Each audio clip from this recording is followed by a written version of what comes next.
Hey bookish friends! So today I thought we would do a Tome Topple wrap-up since the Tome Topple Read-a-thon just finished yesterday. If you don't know what the Tome Topple Read-a-thon is, I'll go ahead and link Sam's description video below. If you're unfamiliar with what the Tome Topple Read-a-thon was, it was a challenge that lasted about 2 weeks, and you basically had to read books that were over 500 pages, and there were 5 separate challenges. I'm gonna go ahead and take you through all 5 of those challenges, and then I'll let you know kind of how I came out with those challenges. Challenge number 1 was to read more than one tome, or rather more than one book that was over 500 pages. 2 books that I focused on were City of Lost Souls by Cassandra Clare and David Copperfield by Charles Dickens. Also, sorry if you can hear my air conditioner. I hope you can't hear it. If you can, I apologize. But it's like 100 degrees outside and I'm not gonna turn it off right now. Challenge number 2 was to read a graphic novel that's over 500 pages. Unfortunately, I didn't own a graphic novel that was over 500 pages, so I did not complete this challenge. I really didn't have the money right now to go out and get one. Challenge number 3 was to read a tome that was part of a series.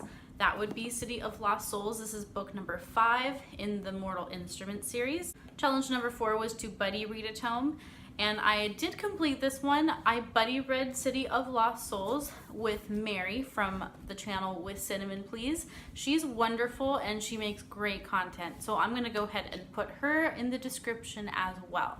I had a great time reading this with Mary because we had really similar thoughts the whole time.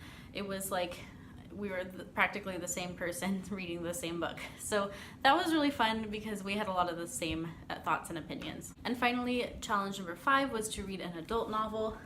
My adult novel obviously was David Copperfield. So here's what I thought about these books. I did complete one book. City of Lost Souls is the book that I completed.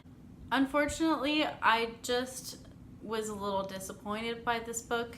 It reads a little bit like fan fiction in some ways. If you're unfamiliar with the series, it follows a group of people called shadow hunters. They're basically half angels, half humans, and their job is to defend the world from demons. So they're basically demon slayers. There's also a host of different characters called downworlders, and downworlders are basically humans that were infected by demon diseases, and those people include werewolves and vampires. I was really hoping that this would make me care about finishing the series. Unfortunately, I don't really want to continue, even though there's only one more book left. The writing felt lazy.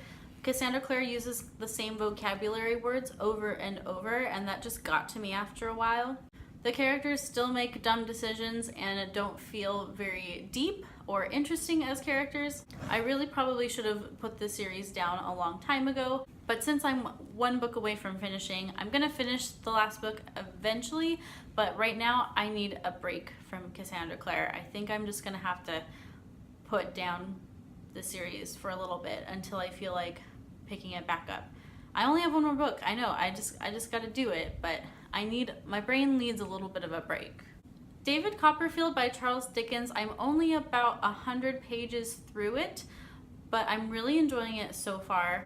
If you don't know about David Copperfield, it's very autobiographical. It actually parallels a lot of Charles Dickens' life events. David Copperfield is a boy who lost his father and he lives with his mother in the country. You follow him from birth. Literally, the first chapter is called I Am Born, and he details every step of his life.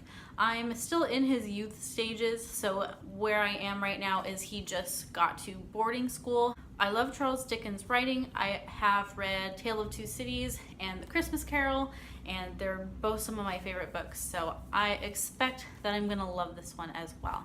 Every summer I try to read a big classic that I probably wouldn't pick up the rest of the year when I'm super busy. So this is definitely my big classic. It lands around 740 pages, so I'm hoping to finish it by the end of this month. I think if I read somewhere between 50 and 100 pages every day, I'll definitely be able to finish it this month. So we will see what happens there. If you participated in the Tome Topple Read-a-thon, please let me know what you read, how it went for you. Thanks so much for watching my quick little update, and I will see you in a new video sometime very soon. Keep reading great books, and I will see you next time. Bye-bye.